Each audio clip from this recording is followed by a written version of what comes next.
ফুলকপিগুলো ধুয়ে নিয়েছি, এবার কড়াই আমি দিয়ে দিলাম।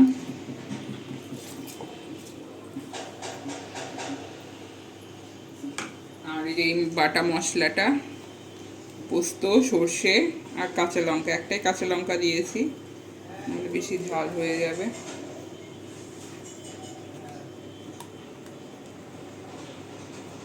পুরো মশলাটা আমি দিয়ে দিচ্ছি এতে। হলুদ,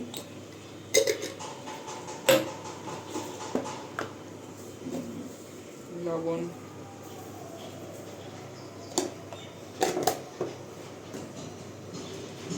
সর্ষের তেল, এটা একটু বেশি দেব,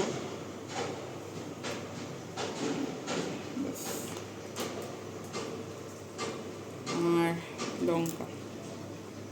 লঙ্কাটা ফাটিয়ে দিলাম একটা দিয়ে এটাকে জাস্ট একটু মিক্স করে নেব। এটা অনেকেই টিফিন বক্সে করে, আমিও করতাম, কিন্তু আমার এখন টিফিন বক্সে ইচ্ছে করছে না, আমি ভাবলাম কড়াই করে দেখি, কড়াইয়ের মধ্যেও হওয়া উচিত। আমি তেমন বসিয়ে দিয়েছি, করে করে দেখিয়ে দাও।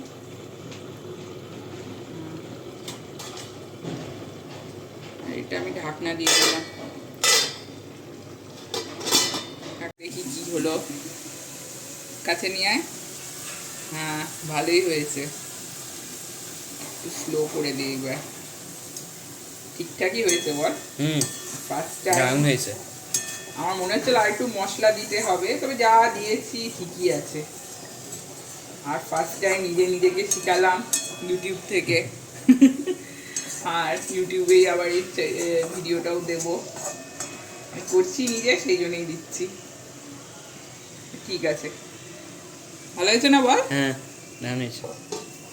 আর এইটাও এদিকে রেডি। এটাতে একটু ধনে পাতা দিয়ে দেবো, ধনে পাতাটা।